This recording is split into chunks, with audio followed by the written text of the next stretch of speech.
I think a lot of people are struggling to embrace their 9 to 5 jobs right now. A lot of people honestly just do not like their job, and it kind of makes sense why, obviously, because when you go online, there are literally so many different types of jobs nowadays that it's really easy to compare and think, if I switch my job, if I go to a different company, if I switch my industry altogether, will my life be better? And when you work a really boring, repetitive job where you probably don't know that many people, or if you do even work in these ideal jobs and you're just not feeling fulfilled, or if you work in an average job where, you know, maybe the salary is decent but you just don't really love the job, you're not that obsessed, it's easy to feel like, wow, I don't really like it here. What can I do to make this better? What can I do to improve the situation? How can I, at the very minimum, just learn to enjoy my job? So as someone that has recently entered the job market, and you know, I have a lot of friends going into the job market looking for jobs, just getting jobs, I have realized that a lot of us really do not factor our own personal goals, values, anything about ourselves into the whole job search process. We tend to look at work as work, and work isn't that enjoyable, so it doesn't really matter. We just need to find the highest paying job, and then life is its own separate thing on this side, and you enjoy that time outside of work hours. There's so many factors you need to consider when you're looking for a job. There's location, there's benefits, there's work-life balance, company culture, company reputation, so many things, and a lot of people don't really take the time to rank those things before looking for jobs and picking jobs, especially when you have options. A lot of people look at the best option is the one that pays the most, and they don't really think, technically option A is gonna pay me $80,000, but I'm gonna be working 60 hours a week, as opposed to option B that is gonna pay me maybe $65,000, but I only work my 40-hour week. And obviously different people are gonna gravitate towards different things, but you in yourself need to know what's more important to you, because there, again, so many factors to consider. Let's use location and salary for an example, and I'll include salary in my example just because money is one of the biggest factors people consider when it comes to picking a job, right? There are lots of people willing to move to very remote areas where the jobs will pay really high because nobody's there, and leave their family, their friends, and go to X area and be so depressed and sad because they're isolated. They're only there with the people they know from work. They miss everyone. No one's coming out there to see them. If you know you're a social person or you're a family person and you want to be around the people you love, is the extra $10,000 that important that you're gonna isolate yourself into wherever just for some extra money? And again, if that is something you like, then that works, but I'm just trying to bring it back to the fact that a lot of people end up in positions where they don't like their jobs because they took the first thing that gave them the most money and compromised on the things that they as a human would enjoy. And so that's why I wanted to start with this tip, because a lot of us sacrifice our own personal desires to make more money or to say we work at certain companies, and it's just like, why? You know,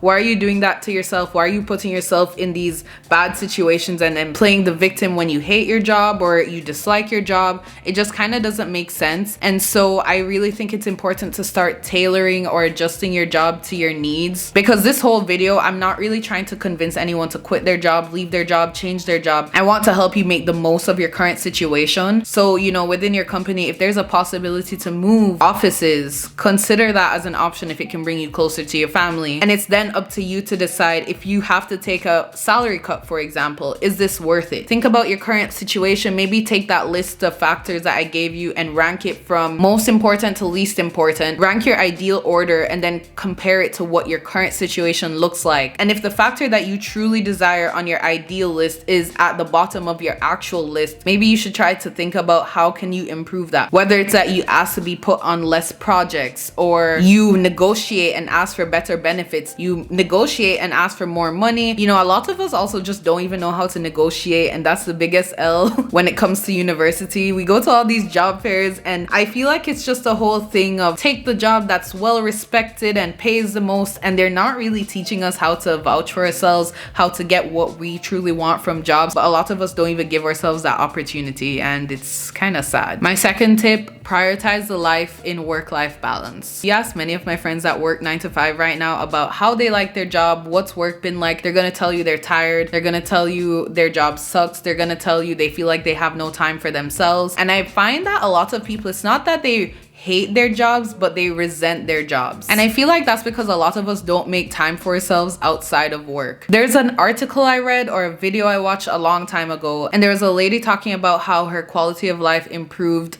significantly. I don't want to drop the percentage because I don't remember, but she said her quality of life improved the minute she started incorporating things in her weekly schedule besides just coming home from work and laying on the couch. You are never gonna feel fulfilled if all you do is wake up, go to work, come home, eat dinner, sleep. You're never gonna feel anything. You're gonna feel like a robot. Life's gonna feel very dull and just stagnant, and you're gonna start resenting your job because there's a lot in the world to explore. There's a lot outside of your home to do, and if all you're doing is, or all you have the energy for, is to sit on your couch and sleep, you're gonna start resenting your job. In that same article, the lady started saying how when she started pushing herself to do things outside of work besides just watching TV and stuff like that, she started feeling happier, she started feeling more fulfilled, and she actually felt more energized. I don't know the science behind that, but I guess it's like your body's just used to being up and active. I kind of think about it like with metabolism, right? Like if your body's used to that kind of motion, like the constant activity, it's just gonna naturally thrive off activity, right? But yeah, guys, especially now, I'm making this video in May. Take advantage of the fact that it's summer. Get outside, go for walks, schedule things in your week to look forward to, and use up your weekends. Figure out what works for you. If you want to go out multiple times during the week so that you feel something outside of your job, do that. And if you're young, single, whatever, take advantage of the time, live your life, because honestly, the minute you probably start having kids, you're gonna have less of that time, and that's just a fact. I really just find it sad when a lot of us just only work and sleep, and we just get into this repetitive, boring cycle. This is how I felt when I was working from home remotely at the start of, well, in September last year. I wasn't really going out much because there was nowhere to go because we were in lockdown, and life just felt dull. I'm a person that thrives off socializing, and I guess I'm extroverted in a sense, so being home, seeing no one all the time, it's just not really doing it for me. And then only having work to look forward to, says it all for itself. Of course you're gonna dislike your job if that's all you're doing, right? And I guess this whole thing of socializing kind of segues into my next point, which is to find people at work that you feel like you can be your true self around. The people that you don't feel like you have to overly censor yourself around or be super professional around, because listen, being professional is exhausting. It's kind of what I started talking about at the beginning, where we try to separate work from our personal life, and we also try to distinguish our personal identity from more professional identity. It's exhausting. I like finding people at work that I feel like I can just be relaxed with, like, and it doesn't even mean like you're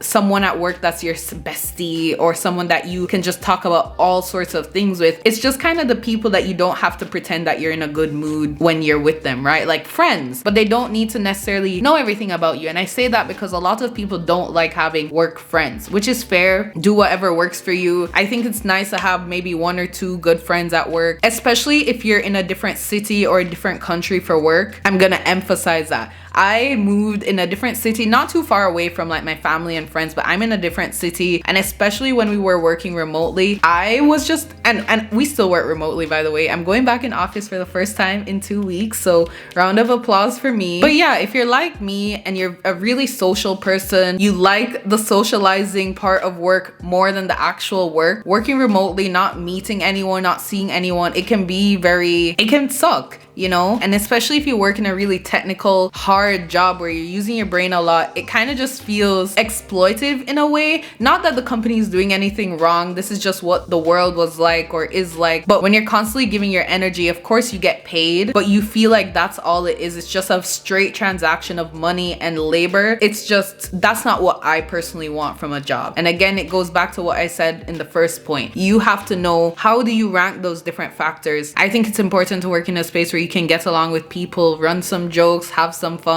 Again, these don't have to be your lifelong besties, but especially if you're working in a technical job and you're in a different city, it's gonna be helpful to make some friends at work. All right, so I wanted to wrap up the video with some quick fire, instant gratification kind of hacks, tips for you guys. So these are my simple tips on how I just make my workday in itself just work in my favor and make it more enjoyable for me, and make me also feel like I have more control of my life. I actually eat for the most part, unless I have to make food, I eat my lunch while I'm working, and then I take my lunch and do whatever I want. This is the biggest hack. I guess everyone probably knows this, but I used to just eat my lunch while on lunch and watch a show. It's so much more satisfying when I eat while I work and then I take my actual lunch to go outside, go for a walk, get some bubble tea, or just sit on the couch and call my mom and just not have to worry. I feel like it gives me the room to do whatever I want, and it really makes the day feels like it's split up, like the morning work session from the afternoon. It just really gives me that time to just do what I want. My next tip, start work earlier so you can leave earlier. Listen, I prefer 8 to 4 instead of 9 to 5. I know people that work 7:30 to 3:30. Do what works for you, but you feel like you have more time in your day after work, and especially because most of us like to go to bed at the same time, wake up at the same time, it would make sense to try to just end the work day earlier so you can get more time in your day. And then it kind of also makes you kind of speed up your morning routine in a good way, not in like a don't give yourself time in the mornings, but kind of let's actually kind of pick up the pace, get things done, and have time for ourselves. But of course, do whatever works for you. There are people that rather have that extra time in the morning. I rather have the extra time after work. Tip number 3, take your paid time off days as actual downtime. So if you're like me, I do not take vacation days. I've been at my company for almost over 8 months now, which is crazy. I've been here for over 8 months and I've only taken 3 vacation days,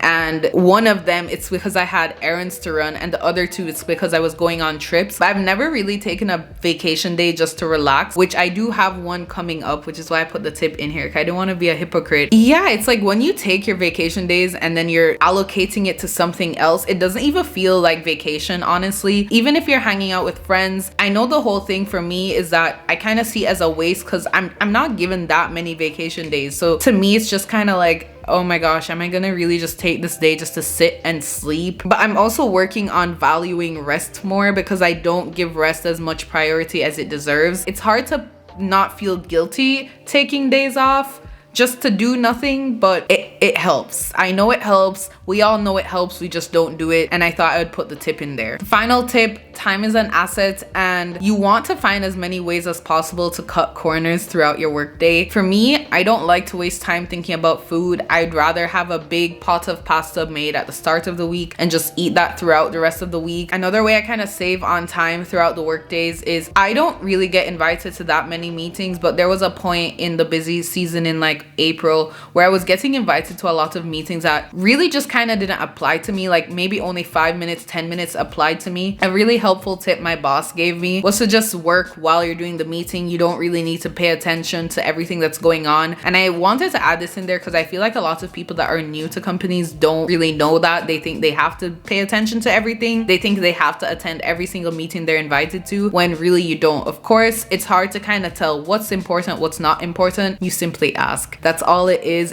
especially if you have deadlines, because what I personally dislike is when I have a lot of meetings and then I have to work an extra 2-3 hours, because that's taking time. That's my time. I'm the type of person, even 30 minutes over the time, I'm kind of like, oh my gosh, like I do not really like to work overtime, and that's okay because you're paid to be there for 8 hours a day. So don't feel guilty about that, but be smart about how you use your time. So overall, I want you guys to just give yourself some time back, maximize your work situation. I know a lot of people like to, you know, make the 9 to 5 life seems so crappy, but there are perks to a 9 to 5, and you know why you're working 9 to 5. Maybe you're in the 9 to 5 because you feel like you have no other options. Fair. I like stability. I like knowing that there's a certain amount of money coming into my bank account regularly. And let me tell you, payday is motivation enough for me sometimes. Sometimes I'm just like struggling and I'm just like, oh my gosh, payday's this week. But anyways, comment down below a tip you guys would give someone that's kind of going through a similar situation. Maybe they aren't really loving the 9 to 5 life, but they want to enjoy it more because they know they have to like stick it out for a bit. And if you guys liked this video, please give it a thumbs up, subscribe. If you want to see more, let me know what you guys think about the video, because I do want to make a lot more of this style of content. So yeah, like the video, share, comment, subscribe if you're liking it, and I will see you guys in the next video.